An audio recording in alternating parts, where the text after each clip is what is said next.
Commencement de l'évangile de Jésus-Christ, Fils de Dieu, selon ce qui est écrit dans Ésaïe, le prophète. Voici, j'envoie devant toi mon messager qui préparera ton chemin. C'est la voix de celui qui crie dans le désert. Préparez le chemin du Seigneur, aplanissez ses sentiers. Jean parut, baptisant dans le désert et prêchant le baptême de repentance pour la rémission des péchés. Tout le pays de Judée et tous les habitants de Jérusalem se rendaient auprès de lui et confessant leurs péchés, ils se faisaient baptiser par lui dans le fleuve du Jourdain.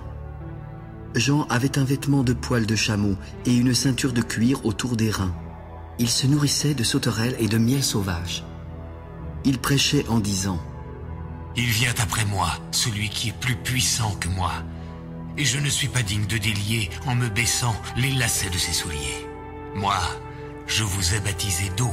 Lui, il vous baptisera du Saint-Esprit. En ce temps-là, Jésus vint de Nazareth en Galilée, et il fut baptisé par Jean dans le Jourdain. Au moment où il sortait de l'eau, il vit les cieux s'ouvrir et l'Esprit descendre sur lui comme une colombe. Alors, une voix se fit entendre des cieux. « Tu es mon Fils bien-aimé, en toi j'ai mis toute mon affection. » Aussitôt, l'Esprit poussa Jésus dans le désert où il passa 40 jours, tenté par Satan. Il était avec les bêtes sauvages et les anges le servaient. Après que Jean eut été livré, Jésus alla dans la Galilée prêchant l'évangile de Dieu. Le temps est accompli et le royaume de Dieu est proche. Repentez-vous et croyez à la bonne nouvelle. Comme il passait le long de la mer de Galilée, il vit Simon et André, frères de Simon, qui jetaient un filet dans la mer, car ils étaient pêcheurs. Et Jésus leur dit : « Suivez-moi, et je vous ferai pêcheurs d'hommes. » Aussitôt, ils laissèrent leur filet et le suivirent. Étant allé un peu plus loin, il vit Jacques, fils de Zébédée, et Jean, son frère, qui eux aussi étaient dans une barque et réparaient les filets. Aussitôt, il les appela, et, laissant leur père Zébédée dans la barque avec les ouvriers, ils le suivirent. Ils se rendirent à Capernaum. Le jour du sabbat, Jésus entra d'abord dans la synagogue et il enseigna. Ils étaient frappés de sa doctrine, car il enseignait comme ayant autorité et non pas comme les scribes. Il se trouva dans leur synagogue un homme qui avait un esprit impur et qui s'écria : « Qu'y a-t-il entre nous et toi, Jésus de Nazareth? Tu es venu pour nous perdre, je sais qui tu es, le Saint de Dieu !» « Tais-toi et sors de cet homme !» Et l'esprit impur sortit de cet homme, en l'agitant avec violence et en poussant un grand cri. Tous furent saisis de stupéfaction, de sorte qu'ils se demandaient les uns aux autres : « Qu'est-ce que ceci ? Une nouvelle doctrine ? Il commande avec autorité même aux esprits impurs et ils lui obéissent. » Et sa renommée se répandit aussitôt dans tous les lieux environnants de la Galilée. En sortant de la synagogue, ils se rendirent avec Jacques et Jean à la maison de Simon et d'André. La belle-mère de Simon était couchée ayant la fièvre, et aussitôt on parla d'elle à Jésus. S'étant approché, il la fit lever en lui prenant la main, et à l'instant la fièvre la quitta, puis elle les servit. Le soir, après le coucher du soleil, on lui amena tous les malades et les démoniaques. Toute la ville était rassemblée devant sa porte. Il guérit beaucoup de gens qui avaient diverses maladies. Il chassa aussi beaucoup de démons. Et il ne permettait pas aux démons de parler parce qu'ils le connaissaient. Vers le matin, pendant qu'il faisait encore très sombre, il se leva et sortit pour aller dans un lieu désert où il pria. Simon et ceux qui étaient avec lui se mirent à sa recherche. Quand ils l'eurent trouvé, ils lui dirent : « Tous te cherchent !» « Allons ailleurs, dans les bourgades voisines, afin que j'y prêche aussi, car c'est pour cela que je suis sorti. » Et il alla prêcher dans les synagogues par toute la Galilée, et il chassa les démons.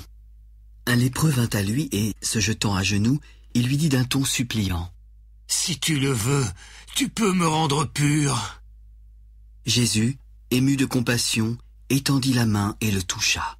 « Je le veux, sois pur. » Aussitôt, la lèpre le quitta et il fut purifié.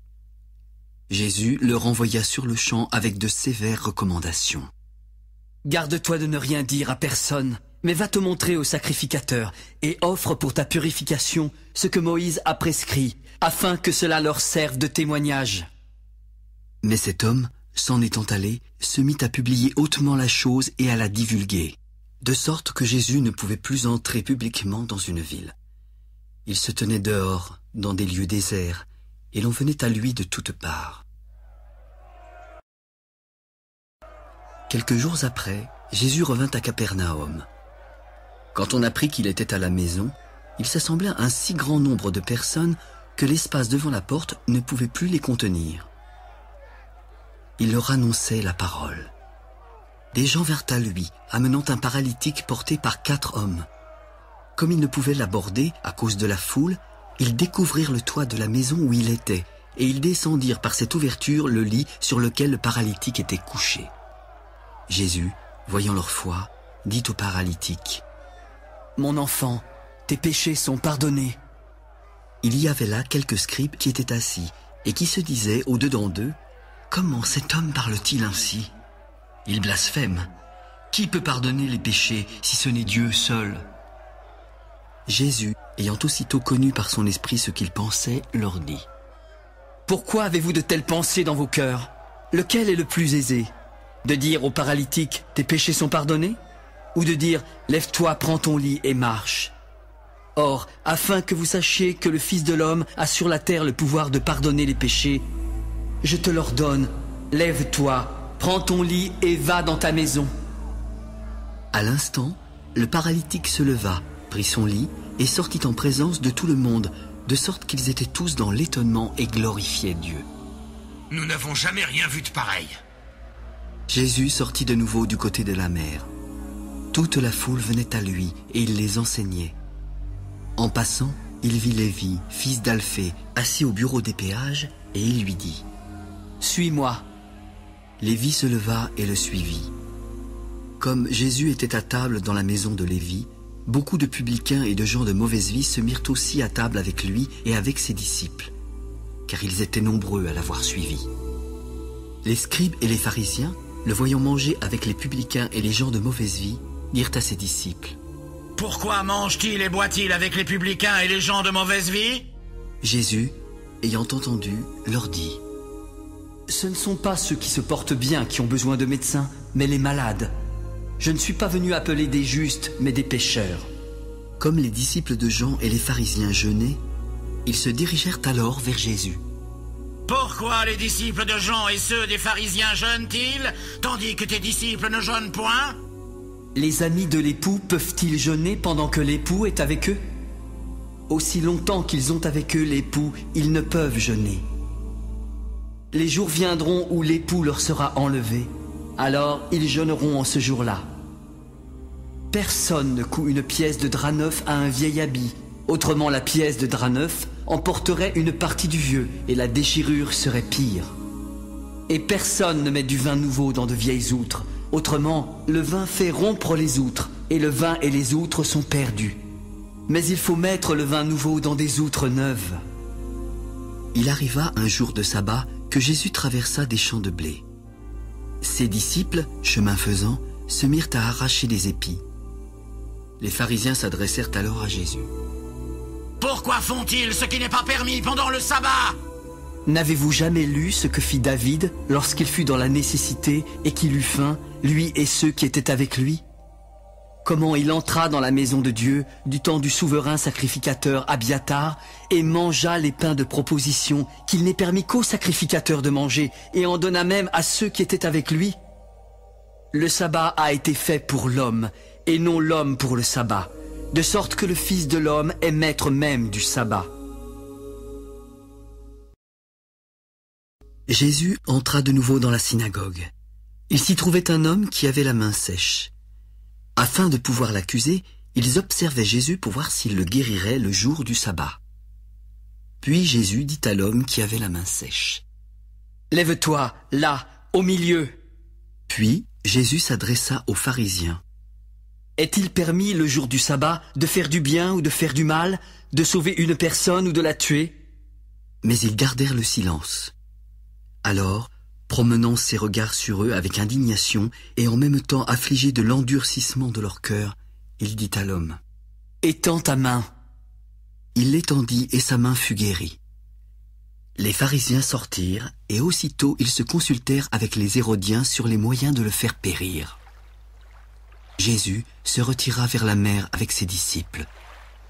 Une grande multitude le suivit de la Galilée, de la Judée, de Jérusalem, de l'Idumée, d'au-delà du Jourdain, des environs de Tyr et de Sidon. Une grande multitude, apprenant tout ce qu'il faisait, vint à lui. Il chargea ses disciples de tenir toujours à sa disposition une petite barque afin de ne pas être pressés par la foule. Car, comme il guérissait beaucoup de gens, tous ceux qui avaient des maladies se jetaient sur lui pour le toucher. Les esprits impurs, quand ils le voyaient, se prosternaient devant lui et s'écriaient « Tu es le Fils de Dieu !» Mais il leur recommandait très sévèrement de ne pas le faire connaître. Il monta ensuite sur la montagne. Il appela ceux qu'il voulut et ils vinrent auprès de lui. Il en établit 12 pour les avoir avec lui et pour les envoyer prêcher avec le pouvoir de chasser les démons. Voici les 12 qu'il établit. Simon, qu'il nomma Pierre, Jacques, fils de Zébédée, et Jean, frère de Jacques, auquel il donna le nom de Boanerges, qui signifie « fils du tonnerre ». André, Philippe, Barthélemy, Matthieu, Thomas, Jacques, fils d'Alphée, Thaddée, Simon le Cananite et Judas Iscariote, celui qui livra Jésus. Ils se rendirent à la maison. La foule s'assembla de nouveau, en sorte qu'ils ne pouvaient pas même prendre leur repas. Les parents de Jésus, ayant appris ce qu'il se passait, vinrent pour se saisir de lui car ils disaient « Il est hors de sens !» Et les scribes, qui étaient descendus de Jérusalem, dirent « Il est possédé de Belzébul, c'est par le prince des démons qu'il chasse les démons. » Jésus les appela et leur parla sous forme de parabole. Comment Satan peut-il chasser Satan?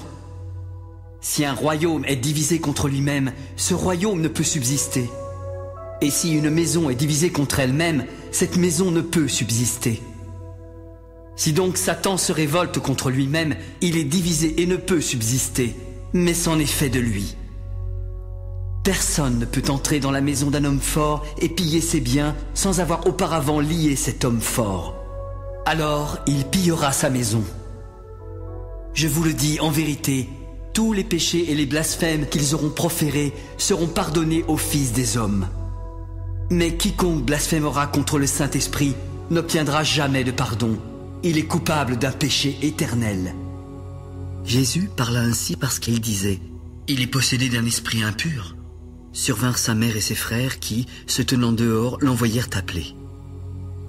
La foule était assise autour de lui et on lui dit « Voici, ta mère et tes frères sont dehors et te demandent. » Il leur répondit « Qui est ma mère? Et qui sont mes frères ?» Puis, jetant les regards sur ceux qui étaient assis tout autour de lui, « Voici ma mère et voici mes frères. Car quiconque fait la volonté de Dieu, celui-là est mon frère, ma sœur et ma mère. »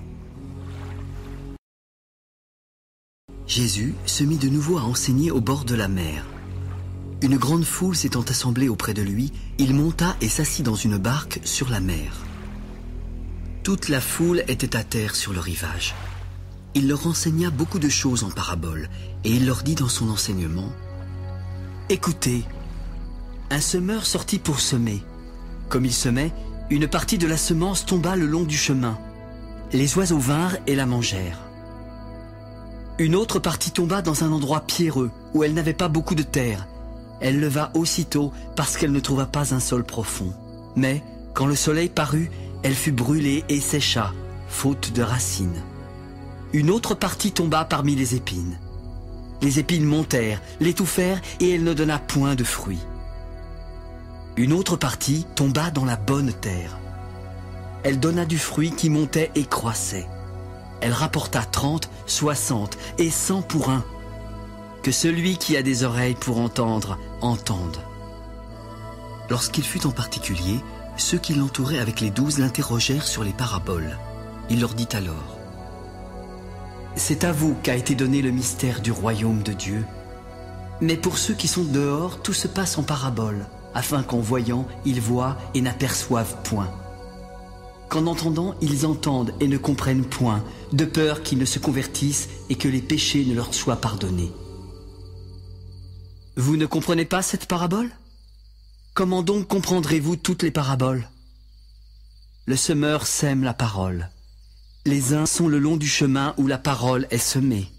Quand ils l'ont entendue, aussitôt Satan vient et enlève la parole qui a été semée en eux. Les autres, pareillement, reçoivent la semence dans les endroits pierreux. Quand ils entendent la parole, ils la reçoivent d'abord avec joie, mais ils n'ont pas de racine en eux-mêmes. Ils manquent de persistance, et dès que survient une tribulation ou une persécution à cause de la parole, ils y trouvent une occasion de chute. D'autres reçoivent la semence parmi les épines. Ce sont ceux qui entendent la parole, mais en qui les soucis du siècle, la séduction des richesses et l'invasion des autres convoitises étouffent la parole et la rendent infructueuse. D'autres reçoivent la semence dans la bonne terre. Ce sont ceux qui entendent la parole, la reçoivent et portent du fruit 30, 60 et 100 pour un. Apporte-t-on la lampe pour la mettre sous le boisseau ou sous le lit? N'est-ce pas pour la mettre sur le chandelier? Car il n'est rien de caché qui ne doive être découvert, rien de secret qui ne doive être mis à jour. Si quelqu'un a des oreilles pour entendre, qu'il entende. Prenez garde à ce que vous entendez. On vous mesurera avec la mesure dont vous vous serez servi, et on y ajoutera pour vous. Car on donnera à celui qui a, mais à celui qui n'a pas, on ôtera même ce qu'il a. Il en est du royaume de Dieu, comme quand un homme jette de la semence en terre. Qu'il dorme ou qu'il veille, nuit et jour, la semence germe et croît sans qu'il ne sache comment. La terre produit d'elle-même d'abord l'herbe, puis l'épi, puis le grain tout formé dans l'épi. Et, dès que le fruit est mûr, on y met la faucille, car la moisson est là. À quoi comparerons-nous le royaume de Dieu? Ou par quelle parabole le représenterons-nous? Il est semblable à un grain de sénévé qui, lorsqu'on le sème en terre, est la plus petite de toutes les semences qui sont sur la terre. Mais, lorsqu'il a été semé, il monte, devient plus grand que tous les légumes, et il lui pousse de grandes branches, de sorte que les oiseaux du ciel peuvent habiter sous son ombre. C'est par beaucoup de paraboles de ce genre qu'il leur annonçait la parole selon qu'ils étaient capables de l'entendre. Il ne leur parlait point sans parabole. Mais, en particulier, il expliquait tout à ses disciples. Ce même jour, sur le soir, Jésus leur demanda de passer à l'autre bord. Après avoir envoyé la foule, ils l'emmenèrent dans la barque où il se trouvait. Il y avait aussi d'autres barques avec lui. Il s'éleva un grand tourbillon et les flots se jetaient dans la barque au point qu'elle se remplissait déjà. Comme Jésus dormait à la poupe sur le coussin, ils le réveillèrent. « Maître, ne t'inquiètes-tu pas de ce que nous périssons ?» S'étant réveillé, il menaça le vent et dit à la mer, « Silence, tais-toi !» Le vent cessa et il y eut un grand calme. « Pourquoi avez-vous peur ainsi? N'avez-vous point de foi ?» Ils furent saisis d'une grande frayeur et se dirent les uns aux autres, « Quel est donc celui-ci à qui obéissent même le vent et la mer ?» Ils arrivèrent à l'autre bord de la mer, dans le pays des Gadaréniens. Dès que Jésus fut hors de la barque, il vint venir au-devant de lui un homme sortant des sépulcres et possédé d'un esprit impur. Cet homme avait sa demeure dans les sépulcres. Personne ne pouvait plus le lier, même avec une chaîne, car souvent il avait eu les fers aux pieds et avait été lié de chaînes. Mais il avait rompu les chaînes et brisé les fers, et personne n'avait la force de le dompter. Nuit et jour, il était sans cesse dans les sépulcres et sur les montagnes, criant et se meurtrissant avec des pierres. Ayant vu Jésus de loin, il accourut, se prosterna devant lui et s'écria d'une voix forte. « Qu'y a-t-il entre toi et moi, Jésus, fils du Dieu très haut? Je t'en conjure au nom de Dieu, ne me tourmente pas !»« Sors de cet homme, esprit impur. Quel est ton nom? » ?»« Légion est mon nom, car nous sommes plusieurs !» Et il le priait instamment de ne pas les envoyer hors du pays. Comme il y avait là, vers la montagne, un grand troupeau de pourceaux qui paissaient, les démons le prièrent. « Envoie-nous dans ces pourceaux afin que nous entrions en eux !» Il le leur permit. Les esprits impurs sortirent et entrèrent dans les pourceaux. Puis le troupeau se précipita des pentes escarpées dans la mer. Il y en avait environ 2000 et tous se noyèrent dans la mer. Ceux qui les faisaient paître s'enfuirent et répandirent la nouvelle dans la ville et dans les campagnes. Les gens allèrent voir ce qui était arrivé. Ils vinrent auprès de Jésus et ils virent le démoniaque, celui qui avait eu la légion, assis, vêtu et dans son bon sens. Ils furent saisis de frayeur. Ceux qui avaient vu ce qui s'était passé leur racontèrent ce qui était arrivé au démoniaque et au pourceau.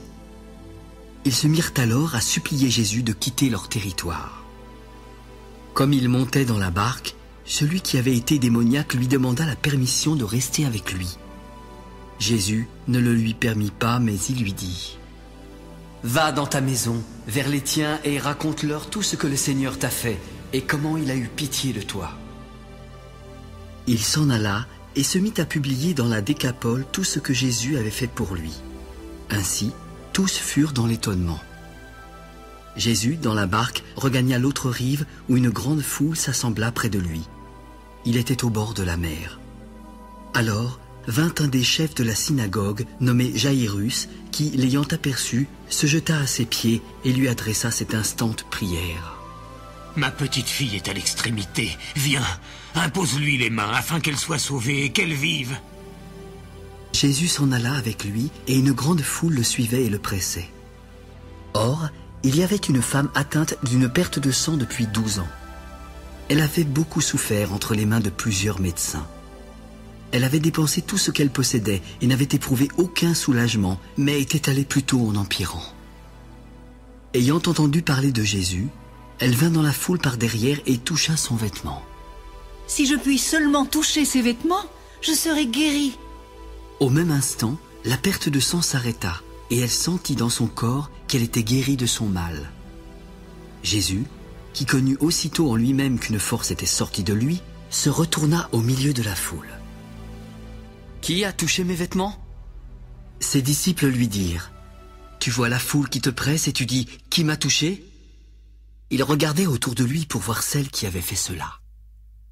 La femme, effrayée et tremblante, sachant ce qui s'était passé en elle, vint se jeter à ses pieds et lui dit toute la vérité. « Ma fille, ta foi t'a sauvée. Va en paix et sois guérie de ton mal. » Comme il parlait encore, survinrent de chez le chef de la synagogue des gens qui dirent : « Ta fille est morte, pourquoi importuner davantage le maître ?» Sans tenir compte de ces paroles, Jésus dit au chef de la synagogue : « Ne crains pas, crois seulement. » Et il ne permit à personne de l'accompagner, si ce n'est à Pierre, à Jacques et à Jean, frères de Jacques. Ils arrivèrent à la maison du chef de la synagogue, où Jésus vit une foule bruyante et des gens qui pleuraient et poussaient de grands cris. Il entra et leur dit : « Pourquoi faites-vous tant de bruit et pourquoi pleurez-vous ? L'enfant n'est pas morte, mais elle dort. » Comme il se moquait de lui, et ayant fait sortir tout le monde, il prit avec lui le père et la mère de l'enfant et ceux qui l'avaient accompagné. Puis il entra là où était l'enfant. Il la saisit par la main et lui dit : « Talitha koumi », ce qui signifie : « Jeune fille, lève-toi, je te le dis. » Aussitôt, la jeune fille se leva et se mit à marcher, car elle avait 12 ans. Tous furent dans un grand étonnement. Jésus leur adressa de fortes recommandations pour que personne ne sût la chose et demanda qu'on donnât à manger à la jeune fille.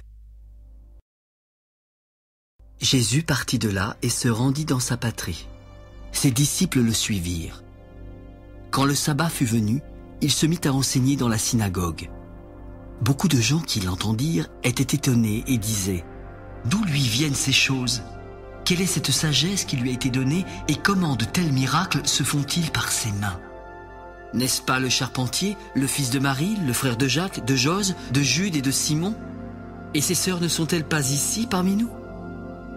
Comme il était pour eux une occasion de chute, Jésus leur déclara : « Un prophète n'est méprisé que dans sa patrie, parmi ses parents et dans sa maison. » Il ne put faire là aucun miracle, si ce n'est qu'il imposa les mains à quelques malades et les guérit. Il s'étonnait de leur incrédulité. Jésus parcourait les villages d'alentour en enseignant. Alors, il appela les 12 et il commença à les envoyer 2 à 2 en leur donnant pouvoir sur les esprits impurs. Il leur prescrivit de ne rien prendre pour le voyage, si ce n'est un bâton, de n'avoir ni pain, ni sac, ni monnaie dans la ceinture, de chausser des sandales et de ne pas revêtir 2 tuniques. Puis il leur dit : « Dans quelque maison que vous entriez, restez-y jusqu'à ce que vous partiez de ce lieu. Et s'il y a quelque part des gens qui ne vous reçoivent ni ne vous écoutent, retirez-vous de là et secouez la poussière de vos pieds afin que cela leur serve de témoignage. » Ils partirent et ils prêchèrent la repentance. Ils chassaient beaucoup de démons. Ils oignaient d'huile beaucoup de malades et les guérissaient. Le roi Hérode entendit parler de Jésus dont le nom était devenu célèbre, et il dit : « Jean-Baptiste est ressuscité des morts, et c'est pour cela qu'il se fait par lui des miracles. » D'autres disaient : « C'est Élie. » Et d'autres disaient : « C'est un prophète comme l'un des prophètes. » Mais Hérode, en apprenant cela, disait : « Ce Jean que j'ai fait décapiter, c'est lui qui est ressuscité !» Car Hérode lui-même avait fait arrêter Jean. Il l'avait fait lier en prison à cause d'Hérodias, femme de Philippe, son frère, parce qu'il l'avait épousée. Car Jean lui disait : « Il ne t'est pas permis d'avoir la femme de ton frère. » Hérodias était irrité contre Jean et voulait le faire mourir. Mais elle ne le pouvait car Hérode craignait Jean, le connaissant pour un homme juste et saint. Il le protégeait et, après l'avoir entendu, il était souvent perplexe et l'écoutait avec plaisir. Cependant, un jour propice arriva, lorsque Hérode, à l'anniversaire de sa naissance, donna un festin assez grand aux chefs militaires et aux principaux de la Galilée. La fille d'Hérodias entra dans la salle.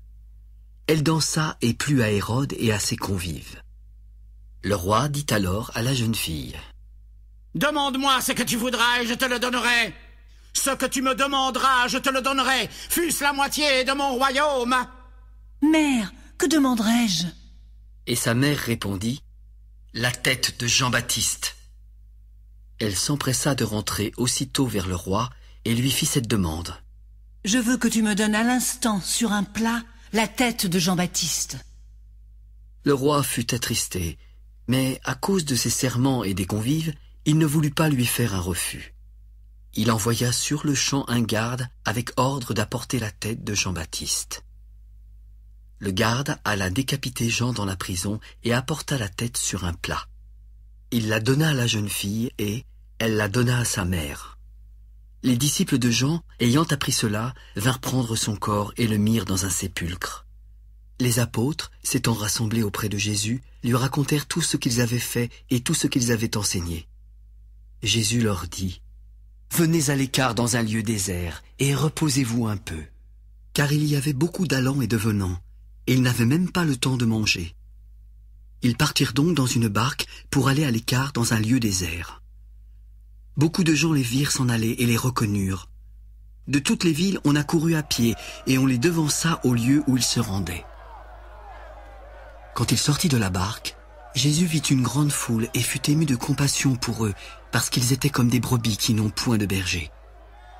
Alors, il se mit à leur enseigner beaucoup de choses. Comme l'heure était déjà avancée, ses disciples s'approchèrent de lui. « Ce lieu est désert et l'heure est déjà avancée. Renvoie-les, afin qu'ils aillent dans les campagnes et dans les villages des environs pour s'acheter de quoi manger. »« Donnez-leur vous-même à manger. » Irions-nous acheter des pains pour 200 deniers et leur donnerions-nous à manger ? Combien avez-vous de pain ? Allez voir. 5 et 2 poissons. Alors, il leur commanda de les faire tous s'asseoir par groupes sur l'herbe verte. Et ils s'assirent par rangées de 100 et de 50. Il prit les 5 pains, les 2 poissons, et levant les yeux vers le ciel, il rendit grâce. Puis, il rompit les pains et les donna aux disciples afin qu'ils les distribuassent à la foule. Il partagea aussi les 2 poissons entre tous. Tous mangèrent et furent rassasiés, et l'on emporta 12 paniers pleins de morceaux de pain et de ce qui restait des poissons. Ceux qui avaient mangé les pains étaient 5000 hommes. Aussitôt après, il obligea ses disciples à monter dans la barque et à passer avant lui de l'autre côté, vers Bethsaïda, pendant que lui-même renverrait la foule. Quand il l'eut renvoyé, il s'en alla sur la montagne pour prier. Le soir étant venu, la barque était au milieu de la mer et Jésus était seul à terre. Il vit qu'ils avaient beaucoup de peine à ramer, car le vent leur était contraire. À la 4e veille de la nuit environ, il alla vers eux, marchant sur la mer, et il voulait les dépasser. Quand ils le virent marcher sur la mer, ils crurent que c'était un fantôme. Ils poussèrent des cris, car tous le voyaient et étaient troublés. Aussitôt, Jésus leur adressa la parole. « Rassurez-vous, c'est moi, n'ayez pas peur. » Puis il monta vers eux dans la barque, et le vent cessa. Ils furent en eux-mêmes tous stupéfaits et remplis d'étonnement, car ils n'avaient pas compris le miracle des pains, parce que leur cœur était endurci. Après avoir traversé la mer, ils abordèrent et vinrent dans le pays de Génézareth. Quand ils furent sortis de la barque, les gens, ayant aussitôt reconnu Jésus, parcoururent tous les environs. On se mit alors à apporter les malades sur des lits partout où l'on apprenait qu'il était. En quelque lieu qu'il arriva, dans les villages, dans les villes ou dans les campagnes, on mettait les malades sur les places publiques et on le priait de leur permettre seulement de toucher le bord de son vêtement. Et tous ceux qui le touchaient étaient guéris. Les pharisiens et quelques scribes, venus de Jérusalem, s'assemblèrent auprès de Jésus. Ils virent quelques-uns de ses disciples prendre leur repas avec des mains impures, c'est-à-dire non lavées. Or, les pharisiens et tous les juifs ne mangent pas sans s'être lavés soigneusement les mains, conformément à la tradition des anciens. Et, quand ils reviennent de la place publique, ils ne mangent qu'après s'être purifiés. Ils ont encore beaucoup d'autres observances traditionnelles, comme le lavage des coupes, des cruches et des vases d'airain. Les pharisiens et les scribes lui demandèrent : « Pourquoi tes disciples ne suivent-ils pas la tradition des anciens ? Pourquoi prennent-ils leur repas avec des mains impures ? » Hypocrite, Ésaïe a bien prophétisé sur vous, ainsi qu'il est écrit : « Ce peuple m'honore des lèvres, mais son cœur est éloigné de moi. C'est en vain qu'il m'honore en donnant des préceptes qui sont des commandements d'hommes. » Vous abandonnez le commandement de Dieu et vous observez la tradition des hommes. Vous anéantissez fort bien le commandement de Dieu pour garder votre tradition. Car Moïse a dit : « Honore ton père et ta mère, et celui qui maudira son père ou sa mère sera puni de mort. » Mais vous, vous dites : « Si un homme dit à son père ou à sa mère : ce dont j'aurais pu t'assister est corban, c'est-à-dire une offrande à Dieu, vous ne le laissez plus rien faire pour son père ou pour sa mère, annulant ainsi la parole de Dieu par la tradition que vous avez établie. Et vous faites beaucoup d'autres choses semblables. Écoutez-moi tous et comprenez. Il n'est hors de l'homme rien qui entrant en lui ne puisse le souiller. Mais ce qui sort de l'homme, c'est ce qui le souille. Si quelqu'un a des oreilles pour entendre, qu'il entende. » Lorsqu'il fut entré dans la maison, loin de la foule, ses disciples l'interrogèrent sur cette parabole, et il leur répondit : « Vous aussi, êtes-vous donc sans intelligence ? Ne comprenez-vous pas que rien de ce qui du dehors entre dans l'homme ne peut le souiller ? Car cela n'entre pas dans son cœur, mais dans son ventre, puis s'en va dans les lieux secrets qui purifient tous les aliments. Ce qui sort de l'homme, c'est ce qui souille l'homme, car c'est du dedans, c'est du cœur des hommes que sortent les mauvaises pensées, les adultères, les impudicités, les meurtres, les vols, les cupidités, les méchancetés, la fraude, le dérèglement, le regard envieux, la calomnie, l'orgueil, la folie. Toutes ces choses mauvaises sortent du dedans et souillent l'homme. » Jésus, étant parti de là, s'en alla dans le territoire de Tyr et de Sidon. Il entra dans une maison en désirant que personne ne le sût. Mais il ne put rester longtemps caché, car une femme, dont la fille était possédée d'un esprit impur, entendit parler de lui et vint se jeter à ses pieds. Cette femme était grecque, syro-phénicienne d'origine. Elle le pria de chasser le démon hors de sa fille. Et Jésus lui dit : « Laisse d'abord les enfants se rassasier, car il n'est pas bien de prendre le pain des enfants et de le jeter aux petits chiens. » Oui, Seigneur, mais les petits chiens sous la table mangent les miettes des enfants. À cause de cette parole, va, le démon est sorti de ta fille. » Et, quand elle rentra dans sa maison, elle trouva l'enfant couché sur le lit, le démon étant sorti. Jésus quitta le territoire de Tyr et revint par Sidon, vers la mer de Galilée, en traversant le pays de la Décapole. On lui amena un sourd qui avait de la difficulté à parler, et on le pria de lui imposer les mains. Il le prit à part loin de la foule, lui mit les doigts dans les oreilles, et lui toucha la langue avec sa propre salive. Puis, levant les yeux au ciel, il soupira et dit « Ephata !» c'est-à-dire « Ouvre-toi !» Aussitôt ses oreilles s'ouvrirent, sa langue se délia, et il parla très bien. Jésus leur recommanda de n'en parler à personne, mais plus il le leur recommanda, plus ils le publièrent. Ils étaient dans le plus grand étonnement et disaient « Il fait tout à merveille, il fait même entendre les sourds et parler les muets !» En ces jours-là, une foule nombreuse s'étant de nouveau réunie et n'ayant pas de quoi manger, Jésus appela les disciples. « Je suis ému de compassion pour cette foule, car voilà 3 jours qu'ils sont près de moi et ils n'ont rien à manger. Si je les renvoie chez eux à jeun, les forces leur manqueront en chemin, car quelques-uns d'entre eux sont venus de loin. » Comment pourrait-on les rassasier de pain, ici, dans un lieu désert ? Combien avez-vous de pain ? 7. Alors, il fit asseoir la foule par terre, prit les 7 pains, et, après avoir rendu grâce, il les rompit, puis les donna à ses disciples pour les distribuer à la foule. Ils avaient encore quelques petits poissons. Alors Jésus, ayant rendu grâce, les fit aussi distribuer. Tous mangèrent et furent rassasiés, et l'on emporta 7 corbeilles pleines de morceaux qui restaient. Ils étaient environ 4000. Ensuite, Jésus les renvoya. Aussitôt, il monta dans la barque avec ses disciples et se rendit dans la contrée de Dalmanuta. Les pharisiens survinrent, se mirent à discuter avec Jésus et, pour l'éprouver, lui demandèrent un signe venant du ciel. Jésus répondit en soupirant profondément en son esprit. « Pourquoi cette génération demande-t-elle un signe ? Je vous le dis en vérité, il ne sera point donné de signe à cette génération. » Puis il les quitta et remonta dans la barque pour passer sur l'autre bord. Les disciples avaient oublié de prendre des pains. Il n'en avait qu'un seul avec eux dans la barque. Jésus leur fit alors cette recommandation. « Gardez-vous avec soin du levain des pharisiens et du levain d'Hérode. » Les disciples raisonnaient entre eux et disaient « C'est parce que nous n'avons pas de pain. » Mais Jésus, ayant deviné, leur dit « Pourquoi raisonnez-vous sur ce que vous n'avez pas de pain ? Êtes-vous encore sans intelligence et ne comprenez-vous pas ? Avez-vous le cœur endurci ? Ayant des yeux, ne voyez-vous pas ? Ayant des oreilles, n'entendez-vous pas ? Et n'avez-vous point de mémoire ?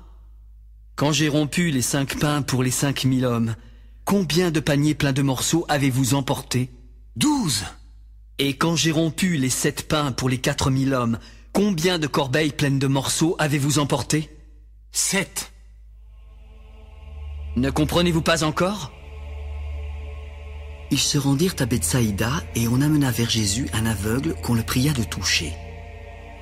Il prit l'aveugle par la main et le conduisit hors du village.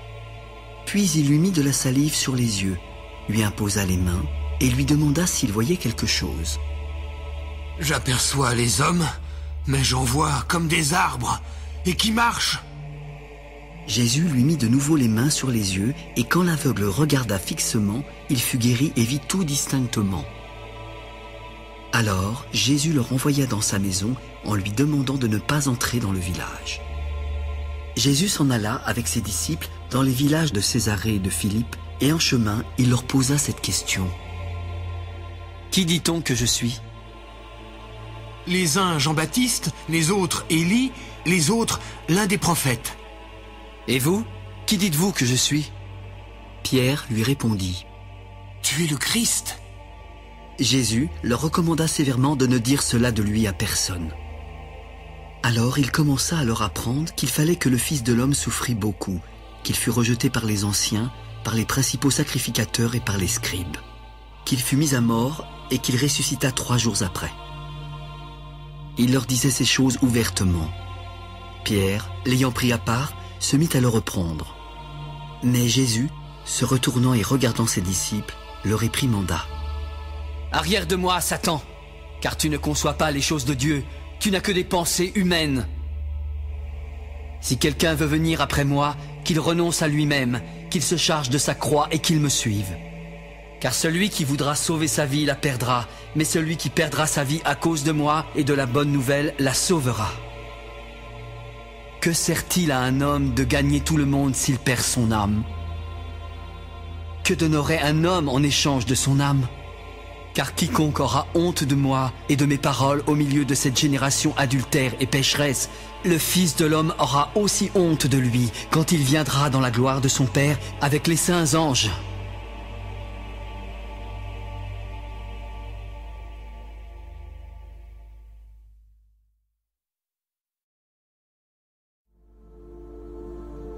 Je vous le dis en vérité, quelques-uns de ceux qui sont ici ne mourront point, qu'ils n'aient vu le royaume de Dieu venir avec puissance. 6 jours après, Jésus prit avec lui Pierre, Jacques et Jean, et il les conduisit seuls à l'écart sur une haute montagne. Il fut transfiguré devant eux. Ses vêtements devinrent resplendissants et d'une telle blancheur qu'il n'est pas de foulon sur la terre qui puisse blanchir ainsi. Élie et Moïse leur apparurent, s'entretenant avec Jésus. L'effroi les ayant saisis et ne sachant que dire, Pierre dit à Jésus: « Maître, il est bon que nous soyons ici. Dressons 3 tentes, une pour toi, une pour Moïse et une pour Élie. » Alors une nuée vint les couvrir, et de la nuée sortit une voix. « Celui-ci est mon fils bien-aimé, écoutez-le. » Aussitôt, les disciples regardèrent tout autour et ne virent que Jésus seul avec eux.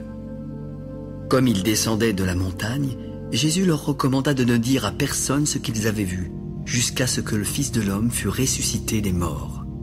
Ils retinrent cette parole en se demandant entre eux ce que c'est que ressusciter des morts. Pourquoi les scribes disent-ils qu'il faut qu'Élie vienne premièrement? Élie viendra premièrement et rétablira toutes choses. Et pourquoi est-il écrit du Fils de l'homme qu'il doit souffrir beaucoup et être méprisé? Mais je vous dis qu'Élie est venu et qu'ils l'ont traité comme ils ont voulu, selon qu'il est écrit de lui. Lorsqu'ils furent arrivés près des disciples, ils virent autour d'eux une grande foule et des scribes qui discutaient avec eux. Dès que la foule vit Jésus, elle fut surprise et accourut pour le saluer. « Sur quoi discutez-vous avec eux ?»« Maître, j'ai amené auprès de toi mon fils, qui est possédé d'un esprit muet. En quelque lieu qu'il le saisisse, il le jette par terre. Alors l'enfant écume, grince des dents et devient tout raide. J'ai prié tes disciples de chasser l'esprit, mais ils n'ont pas pu. » « Race incrédule, jusqu'à quand serai-je avec vous? Jusqu'à quand vous supporterai-je? Amenez-le-moi. » Et aussitôt que l'enfant vit Jésus, l'esprit l'agita avec violence. Il tomba par terre et se roulait en écumant. « Combien y a-t-il de temps que cela lui arrive ?»« Depuis son enfance. Et souvent, l'esprit l'a jeté dans le feu et dans l'eau pour le faire périr. Mais si tu peux quelque chose, viens à notre secours, aie compassion de nous. » « Si tu peux, tout est possible à celui qui croit. »« Je crois. Viens au secours de mon incrédulité. » « Esprit muet et sourd, je te l'ordonne. Sors de cet enfant et n'y rentre plus. » Il sortit en poussant des cris et en l'agitant avec une grande violence. L'enfant devint comme mort, de sorte que plusieurs disaient « Il est mort !» Mais Jésus, l'ayant pris par la main, le fit lever. Puis il se tint debout. Quand Jésus fut entré dans la maison, ses disciples lui demandèrent en particulier: « Pourquoi n'avons-nous pu chasser cet esprit ?»« Cette espèce-là ne peut sortir que par la prière. » Ils partirent de là et traversèrent la Galilée. Jésus ne voulait pas qu'on le sût, car il enseignait ses disciples en leur disant: « Le Fils de l'homme sera livré entre les mains des hommes. Ils le feront mourir, et 3 jours après qu'il aura été mis à mort, il ressuscitera. » Mais les disciples ne comprenaient pas cette parole et ils craignaient de l'interroger. Ils arrivèrent à Capernaum. Lorsqu'il fut dans la maison, Jésus leur demanda: « De quoi discutiez-vous en chemin ?» Mais ils gardèrent le silence, car en chemin, ils avaient discuté entre eux pour savoir qui était le plus grand. Alors, il s'assit et appela les 12. « Si quelqu'un veut être le premier, il sera le dernier de tous et le serviteur de tous. » Il prit un petit enfant et le plaça au milieu d'eux. En l'ayant pris dans ses bras, il leur dit: « Quiconque reçoit en mon nom un de ces petits-enfants me reçoit moi-même. Et quiconque me reçoit, reçoit non pas moi, mais celui qui m'a envoyé. » Jean lui dit: « Maître, nous avons vu un homme qui chasse des démons en ton nom, et nous l'en avons empêché, parce qu'il ne nous suit pas. » Ne l'en empêchez pas, car il n'est personne qui, faisant un miracle en mon nom, puisse aussitôt après parler mal de moi. Qui n'est pas contre nous est pour nous. Quiconque vous donnera à boire un verre d'eau en mon nom, parce que vous appartenez à Christ, je vous le dis en vérité, il ne perdra point sa récompense. Mais si quelqu'un scandalisait un de ces petits qui croient, il vaudrait mieux pour lui qu'on lui mît au cou une grosse meule de moulin et qu'on le jetât dans la mer. Si ta main est pour toi une occasion de chute, coupe-la. Mieux vaut pour toi entrer manchot dans la vie que d'avoir les 2 mains et d'aller dans la géhenne, dans le feu qui ne s'éteint point. Si ton pied est pour toi une occasion de chute, coupe-le. Mieux vaut pour toi entrer boiteux dans la vie que d'avoir les 2 pieds et d'être jeté dans la géhenne, dans le feu qui ne s'éteint point. Si ton œil est pour toi une occasion de chute, arrache-le.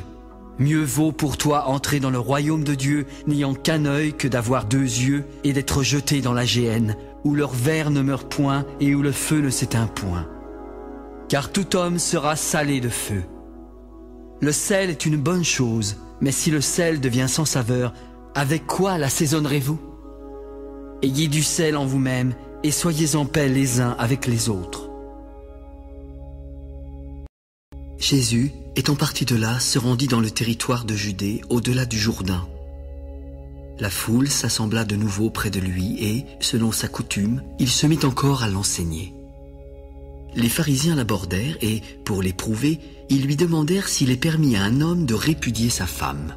« Que vous a prescrit Moïse ?»« Moïse a permis d'écrire une lettre de divorce et de répudier. » »« C'est à cause de la dureté de votre cœur que Moïse vous a donné ce précepte. Mais au commencement de la création, Dieu fit l'homme et la femme. C'est pourquoi l'homme quittera son père et sa mère et s'attachera à sa femme. Ainsi, les 2 deviendront une seule chair, car ils ne sont plus 2, mais ils sont une seule chair. Que l'homme donc ne sépare pas ce que Dieu a joint. Celui qui répudie sa femme et qui en épouse une autre commet un adultère à son égard. Et si une femme quitte son mari et en épouse un autre, elle commet un adultère. » On lui amena des petits-enfants afin qu'il les touchât. Mais les disciples reprirent ceux qui les amenaient. Jésus, voyant cela, fut indigné. « Laissez venir à moi les petits-enfants, et ne les en empêchez pas, car le royaume de Dieu est pour ceux qui leur ressemblent. Je vous le dis en vérité, quiconque ne recevra pas le royaume de Dieu comme un petit enfant, n'y entrera point. » Puis il les prit dans ses bras et les bénit en leur imposant les mains. Comme Jésus se mettait en chemin, un homme accourut et se jeta à genoux devant lui. « Bon maître, que dois-je faire pour hériter de la vie éternelle ?»« Pourquoi m'appelles-tu bon? Il n'y a de bon que Dieu seul. Tu connais les commandements. Tu ne commettras point d'adultère. Tu ne tueras point. Tu ne déroberas point. Tu ne diras point de faux témoignages. Tu ne feras tort à personne et honore ton père et ta mère. » « Maître, j'ai déjà observé toutes ces choses dès ma jeunesse. »« Il te manque une chose. Va, vends tout ce que tu as, donne-le aux pauvres et tu auras un trésor dans le ciel. Puis viens et suis-moi. » Mais, affligé de cette parole, cet homme s'en alla tout triste, car il avait de grands biens. Jésus, regardant autour de lui, dit à ses disciples: « Qu'il sera difficile à ceux qui ont des richesses d'entrer dans le royaume de Dieu. » Les disciples furent étonnés de ce que Jésus parlait ainsi. Puis il leur dit: « Mes enfants, qu'il est difficile à ceux qui se confient dans les richesses d'entrer dans le royaume de Dieu. Il est plus facile à un chameau de passer par le trou d'une aiguille qu'à un riche d'entrer dans le royaume de Dieu. Les disciples furent encore plus étonnés et ils se dirent les uns aux autres, « Qui peut être sauvé ?» Jésus les regarda et dit, « Cela est impossible aux hommes, mais non à Dieu, car tout est possible à Dieu. » Puis Pierre se mit à lui dire, « Nous avons tout quitté et nous t'avons suivi. » Je vous le dis en vérité, il n'est personne qui, ayant quitté à cause de moi et à cause de la bonne nouvelle, sa maison, ou ses frères, ou ses sœurs, ou sa mère, ou son père, ou ses enfants, ou ses terres, ne reçoive au centuple, présentement dans ce siècle-ci, des maisons, des frères, des sœurs, des mères, des enfants et des terres, avec des persécutions et, dans le siècle à venir, la vie éternelle. Plusieurs des premiers seront les derniers, et plusieurs des derniers seront les premiers. Ils étaient en chemin pour monter à Jérusalem, et Jésus allait devant eux. Les disciples étaient troublés et le suivaient avec crainte. Alors, Jésus prit de nouveau les 12 auprès de lui et commença à leur dire ce qui devait lui arriver. « Voici, nous montons à Jérusalem, et le Fils de l'homme sera livré aux principaux sacrificateurs et aux scribes.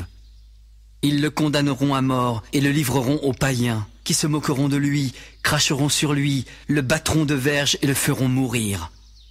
Mais 3 jours après, il ressuscitera. » Les fils de Zébédée, Jacques et Jean, s'approchèrent de Jésus. « Maître, nous voudrions que tu fasses pour nous ce que nous te demanderons. »« Que voulez-vous que je fasse pour vous ?»« Accorde-nous d'être assis, l'un à ta droite et l'autre à ta gauche, quand tu seras dans ta gloire. » Vous ne savez ce que vous demandez. Pouvez-vous boire la coupe que je dois boire, ou être baptisé du baptême dont je dois être baptisé? Nous le pouvons. Il est vrai que vous boirez la coupe que je dois boire, et que vous serez baptisé du baptême dont je dois être baptisé.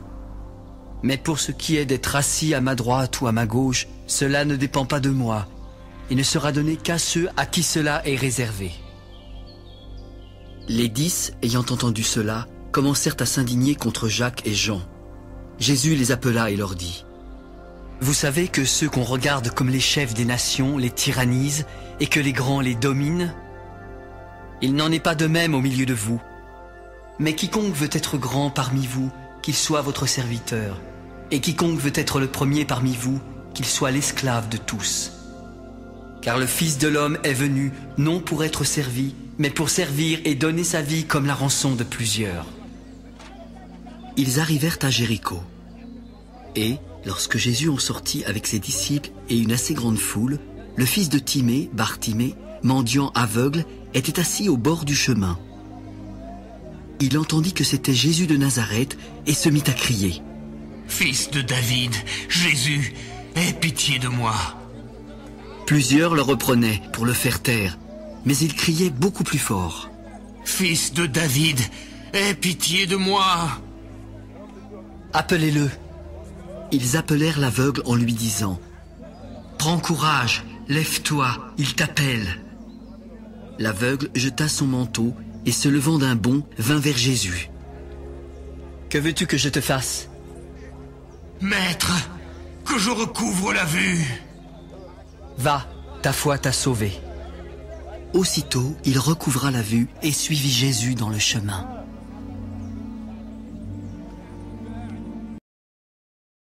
Lorsqu'ils approchèrent de Jérusalem, qu'ils furent près de Bethphagée et de Béthanie, vers la montagne des Oliviers, Jésus envoya 2 de ses disciples en leur disant, « Allez au village qui est devant vous.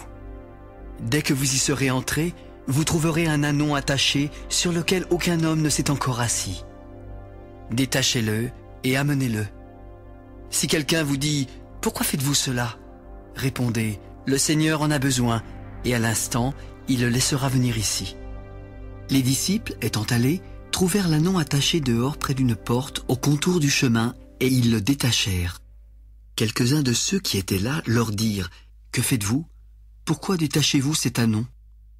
Ils répondirent comme Jésus l'avait dit, et on les laissa aller. Ils amenèrent à Jésus l'ânon sur lequel ils jetèrent leurs vêtements, et Jésus s'assit dessus.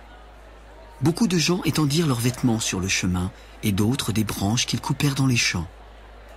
ceux qui précédaient et ceux qui suivaient Jésus criaient. Hosanna! Béni soit celui qui vient au nom du Seigneur. Béni soit le règne qui vient, le règne de David, notre Père. Hosanna dans les lieux très hauts. Jésus entra à Jérusalem dans le temple. Quand il eut tout considéré, comme il était déjà tard, il s'en alla à Béthanie avec les 12. Le lendemain, après qu'ils furent sortis de Béthanie, Jésus eut faim.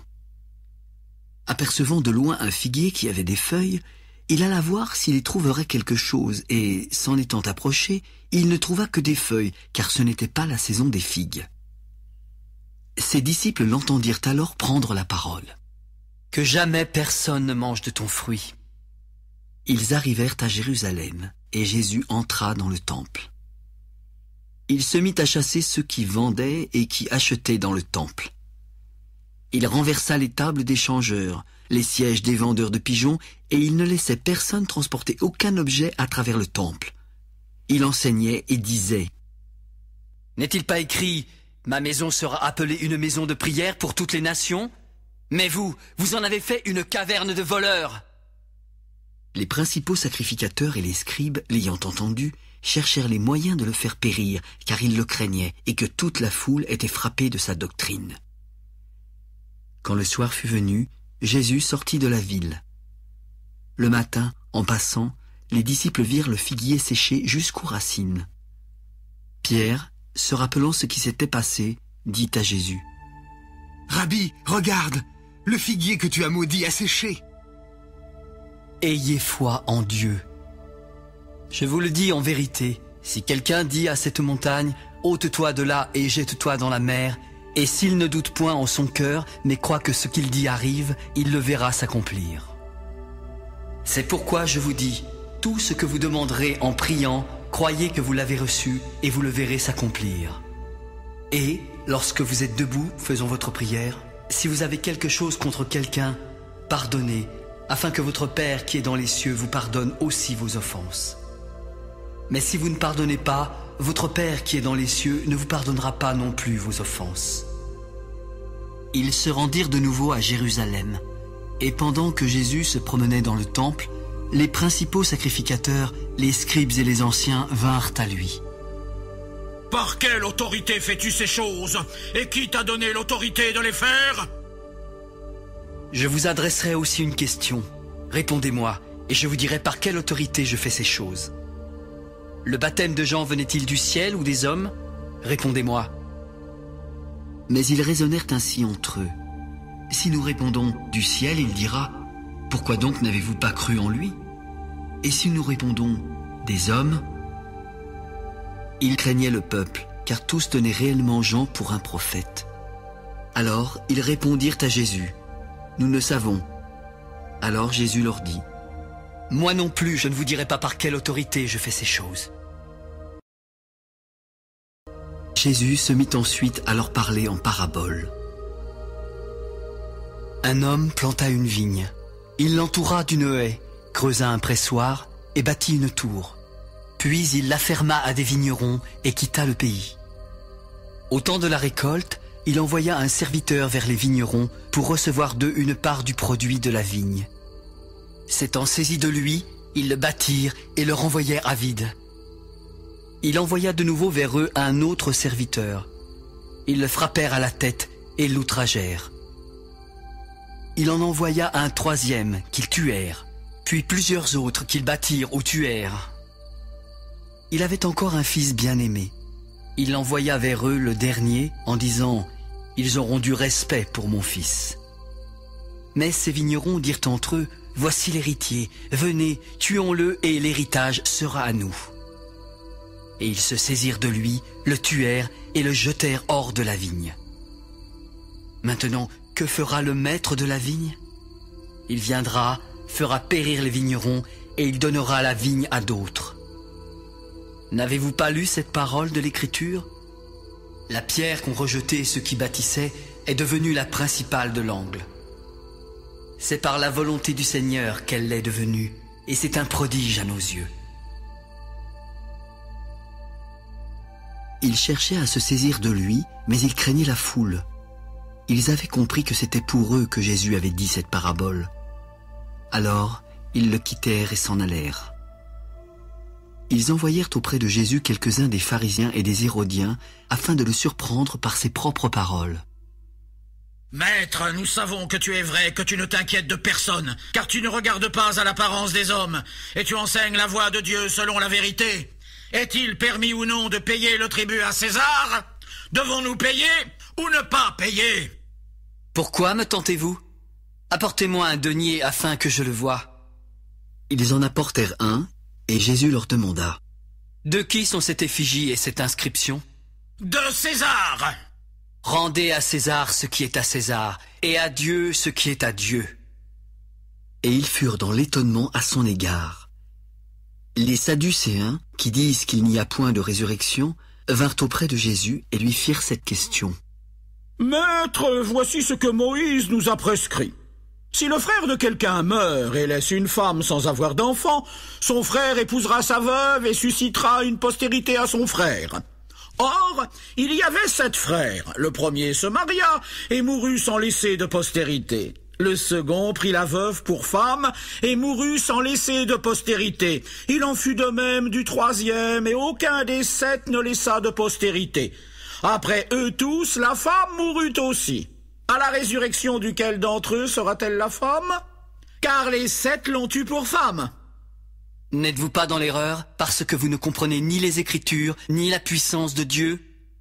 Car à la résurrection des morts, les hommes ne prendront point de femmes, ni les femmes de mari, mais ils seront comme les anges dans les cieux. Pour ce qui est de la résurrection des morts, n'avez-vous pas lu dans le livre de Moïse ce que Dieu lui a dit à propos du buisson? Je suis le Dieu d'Abraham, le Dieu d'Isaac et le Dieu de Jacob.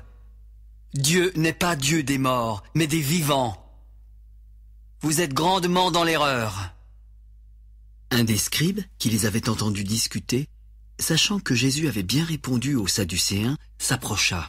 « Quel est le premier de tous les commandements? » Voici le premier. Écoute Israël, le Seigneur notre Dieu est l'unique Seigneur. Tu aimeras le Seigneur ton Dieu de tout ton cœur, de toute ton âme, de toute ta pensée et de toute ta force. Voici le second. Tu aimeras ton prochain comme toi-même. Il n'y a pas d'autre commandement plus grand que cela. Bien, maître, tu as dit avec vérité que Dieu est unique et qu'il n'y en a point d'autre que lui, et que l'aimer de tout son cœur, de toute sa pensée, de toute son âme et de toute sa force, et aimer son prochain comme soi-même, c'est plus que tous les holocaustes et tous les sacrifices. Tu n'es pas loin du royaume de Dieu. Et personne n'osa plus lui proposer de questions. Jésus, continuant à enseigner dans le temple à une grande foule qui l'écoutait avec plaisir, dit: Comment les scribes disent-ils que le Christ est fils de David? David lui-même, animé par l'Esprit Saint, a dit: Le Seigneur a dit à mon Seigneur, assieds-toi à ma droite, jusqu'à ce que je fasse de tes ennemis ton marchepied. David lui-même l'appelle Seigneur. Comment donc est-il son fils? Gardez-vous des scribes qui aiment à se promener en robe longue et à être salués dans les places publiques, qui recherchent les premiers sièges dans les synagogues et les premières places dans les festins, qui dévorent les maisons des veuves et qui font pour l'apparence de longues prières. Ils seront jugés plus sévèrement. Jésus, s'étant assis vis-à-vis du tronc, regardait comment la foule y mettait de l'argent. Plusieurs riches mettaient beaucoup. Il vint aussi une pauvre veuve. Elle y mit 2 petites pièces faisant un quart de sou. Alors Jésus, ayant appelé ses disciples, leur dit: Je vous le dis en vérité, cette pauvre veuve a donné plus qu'aucun de ceux qui ont mis dans le tronc. Car tous ont mis de leur superflu, mais elle a mis de son nécessaire, tout ce qu'elle possédait, tout ce qu'elle avait pour vivre. Lorsque Jésus sortit du temple, un de ses disciples lui dit: Maître, regarde quelle pierre et quelle construction! Vois-tu ces grandes constructions? Il ne restera pas pierre sur pierre qui ne soit renversée. Il s'assit sur la montagne des Oliviers en face du temple. Pierre, Jacques, Jean et André lui firent en particulier cette question: Dis-nous, quand cela arrivera-t-il? Et à quel signe connaîtra-t-on que toutes ces choses vont s'accomplir? Prenez garde que personne ne vous séduise, car plusieurs viendront sous mon nom, disant « C'est moi », et ils séduiront beaucoup de gens. Quand vous entendrez parler de guerre et de bruit de guerre, ne soyez pas troublés, car il faut que ces choses arrivent. Mais ce ne sera pas encore la fin. Une nation s'élèvera contre une nation, et un royaume contre un royaume.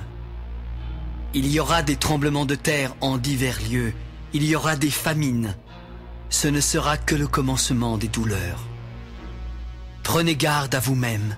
On vous livrera aux tribunaux et vous serez battus de verges dans les synagogues.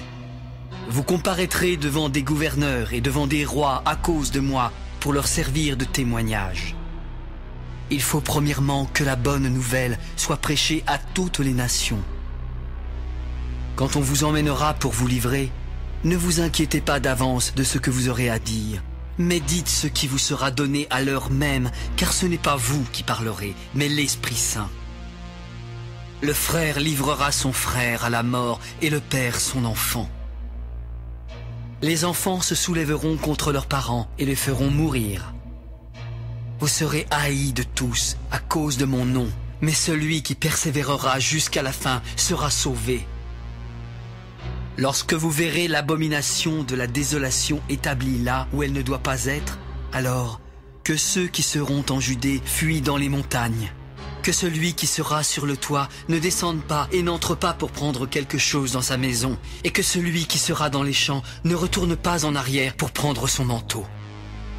Malheur aux femmes qui seront enceintes et à celles qui allaiteront en ces jours-là.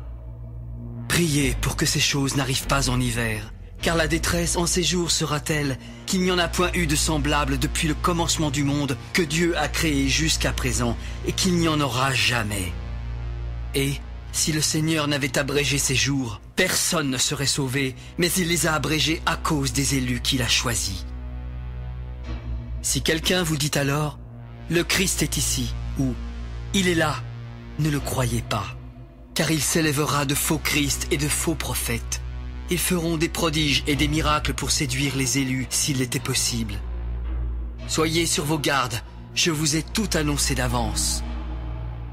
Mais dans ces jours, après cette détresse, le soleil s'obscurcira, la lune ne donnera plus sa lumière, les étoiles tomberont du ciel et les puissances qui sont dans les cieux seront ébranlées. Alors, on verra le Fils de l'homme venant sur les nuées avec une grande puissance et avec gloire. Alors il enverra les anges et il rassemblera les élus des quatre vents, de l'extrémité de la terre jusqu'à l'extrémité du ciel. Instruisez-vous par une comparaison tirée du figuier. Dès que ses branches deviennent tendres et que les feuilles poussent, vous connaissez que l'été est proche.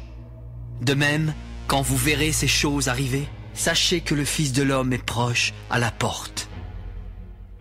Je vous le dis en vérité, cette génération ne passera point que tout cela n'arrive. Le ciel et la terre passeront, mais mes paroles ne passeront point. Pour ce qui est du jour ou de l'heure, personne ne le sait, ni les anges dans le ciel, ni le Fils, mais le Père seul. Prenez garde, veillez et priez, car vous ne savez quand ce temps viendra.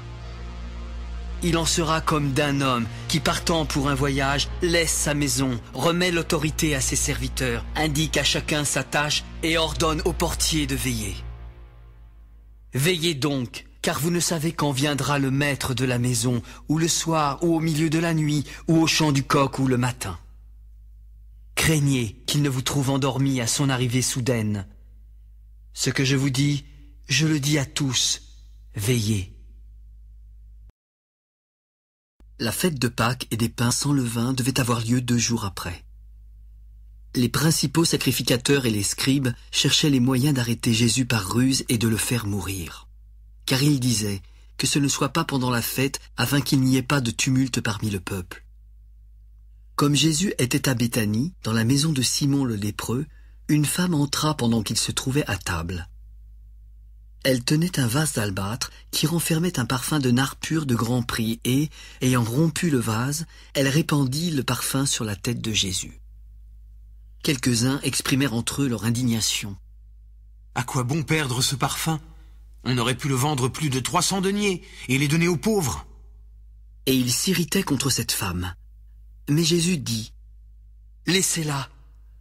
Pourquoi lui faites-vous de la peine? Elle a fait une bonne action à mon égard, car vous avez toujours les pauvres avec vous, et vous pouvez leur faire du bien quand vous voulez, mais vous ne m'avez pas toujours. Elle a fait ce qu'elle a pu. Elle a d'avance embaumé mon corps pour la sépulture.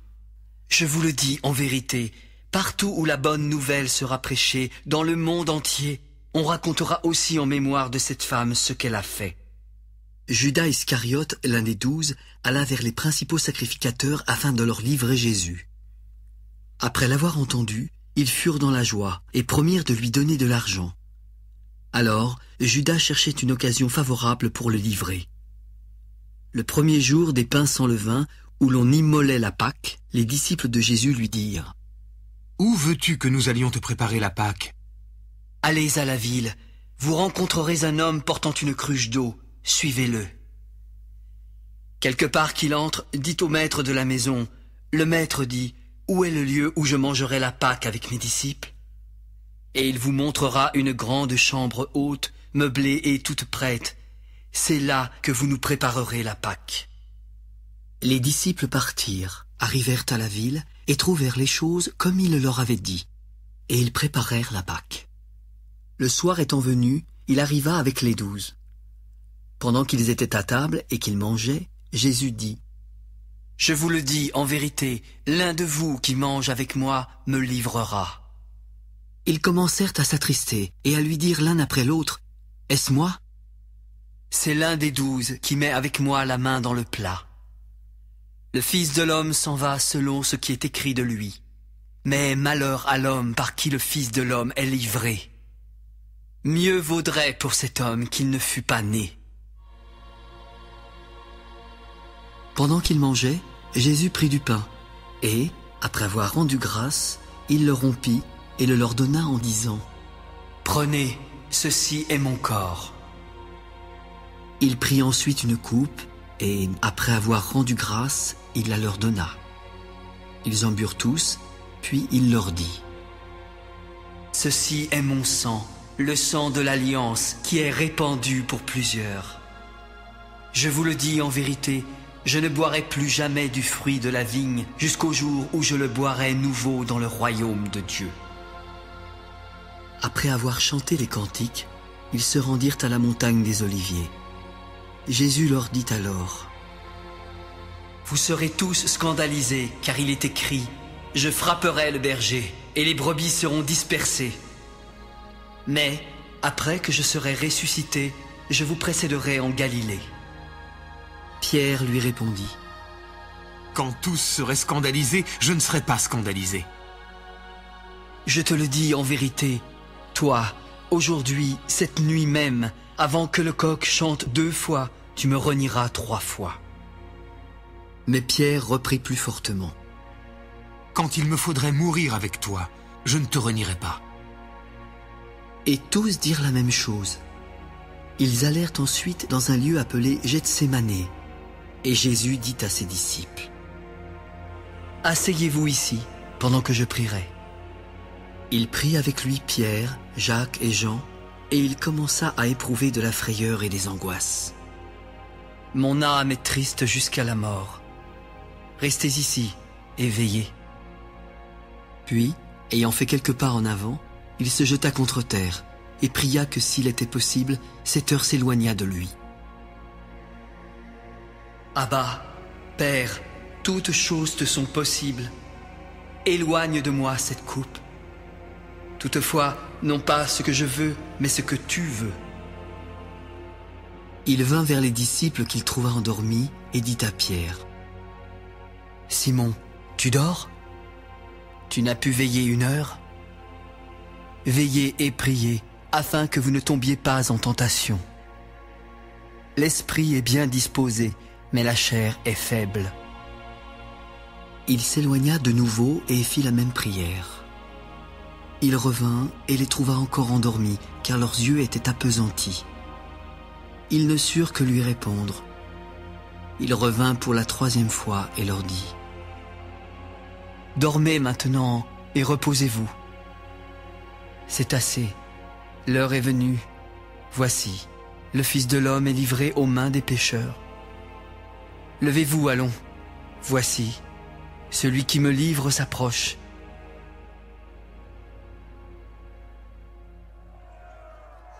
Et aussitôt, comme il parlait encore, arriva Judas, l'un des 12, et avec lui une foule armée d'épées et de bâtons, envoyés par les principaux sacrificateurs, par les scribes et par les anciens.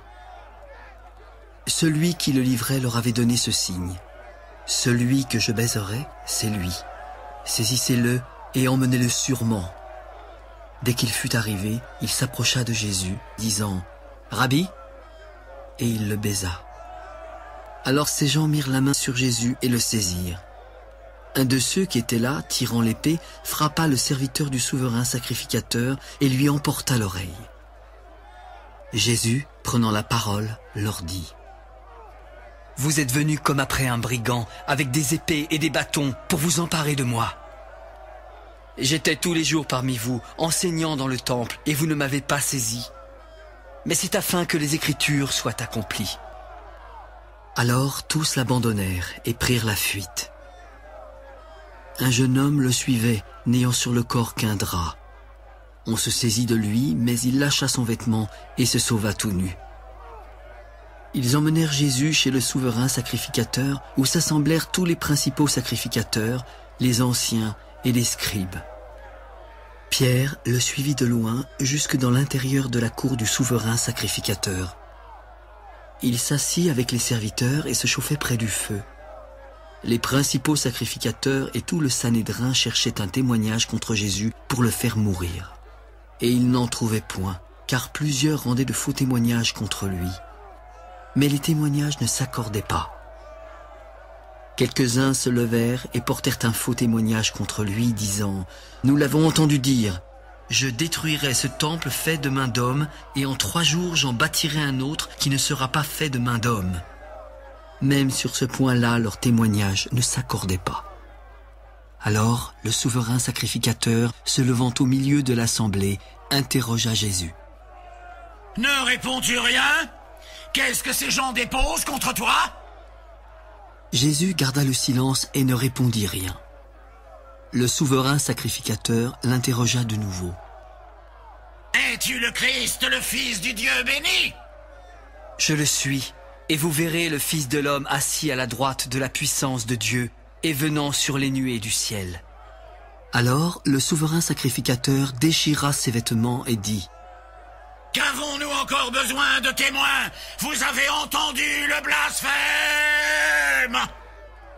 Tous le condamnèrent comme méritant la mort, et quelques-uns se mirent à cracher sur lui, à lui voiler le visage et à le frapper à coups de poing, en lui disant « Devine !» Et les serviteurs le reçurent en lui donnant des soufflets. Pendant que Pierre était en bas dans la cour, il vint une des servantes du souverain sacrificateur. Voyant Pierre qui se chauffait, elle le regarda et lui dit : « Toi aussi, tu étais avec Jésus de Nazareth. » « Je ne sais pas. Je ne comprends pas ce que tu veux dire. » Puis il sortit pour aller dans le vestibule. Et le coq chanta. La servante, l'ayant vu, se mit de nouveau à dire à ceux qui étaient présents : « Celui-ci est de ces gens-là. » Et il le nia de nouveau. Peu après, ceux qui étaient présents dirent encore à Pierre : « Certainement tu es de ces gens-là, car tu es galiléen. » « Je ne connais pas cet homme dont vous parlez. » Aussitôt, pour la 2e fois, le coq chanta.